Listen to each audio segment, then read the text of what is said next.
Nous sommes au CES avec Paul Chavant qui a donc inventé une chaussure roller qui s'appelle Rollker. Est-ce que vous pouvez nous parler donc de ce prototype que vous présentez aujourd'hui? Oui, en fait c'est une sous-chaussure qui a des roues, mais ça n'est pas du tout un roller ou un roller skate ou un roller quad.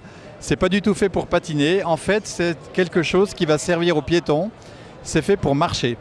Donc il y a beaucoup de piétons qui marchent de façon obligée et qui font des longues distances de marche pour rejoindre leur RER ou leur train ou aller au travail.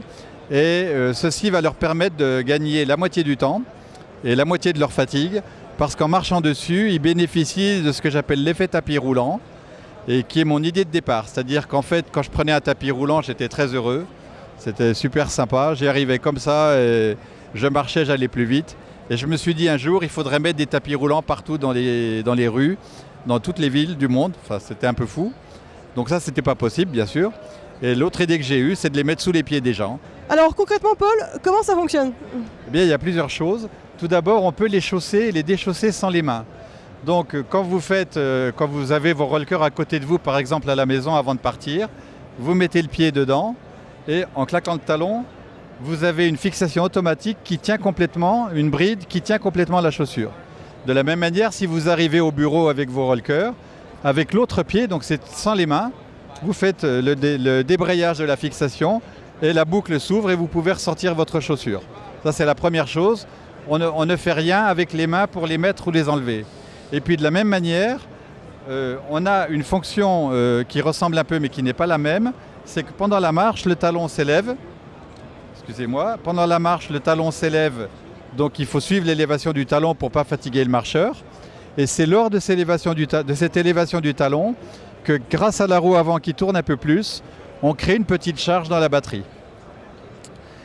Ensuite, on a des composants spécifiques qui permettent de deviner la volonté du marcheur. Donc c'est une carte électronique que vous voyez ici et qui permet d'analyser les mouvements du roller et d'en déduire la volonté du marcheur. Lorsque le marcheur veut accélérer, il a deux façons de le faire. Soit il marche un peu plus vite dans la fréquence de son pas, le processeur le détecte et donc du coup rend un peu d'accélération au moteur. Si il veut accélérer autrement, il peut simplement pousser davantage sur ce fameux lever de pied et cet enfoncement de la platine.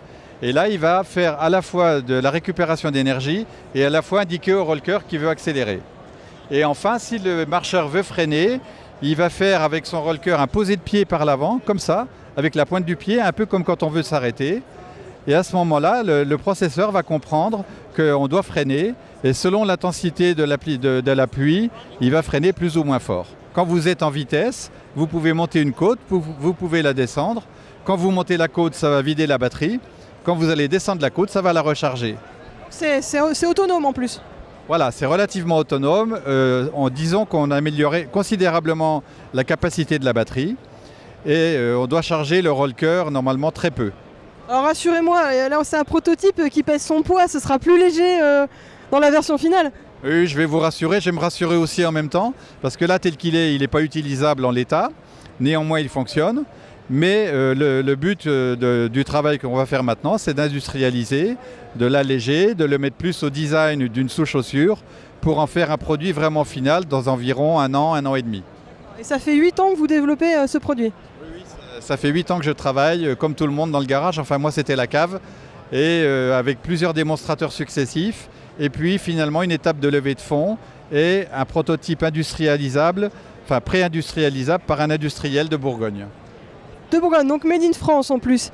Donc un an et demi disponible sur le marché. Est-ce que vous avez une petite idée du prix qui sera pratiqué pour ce produit?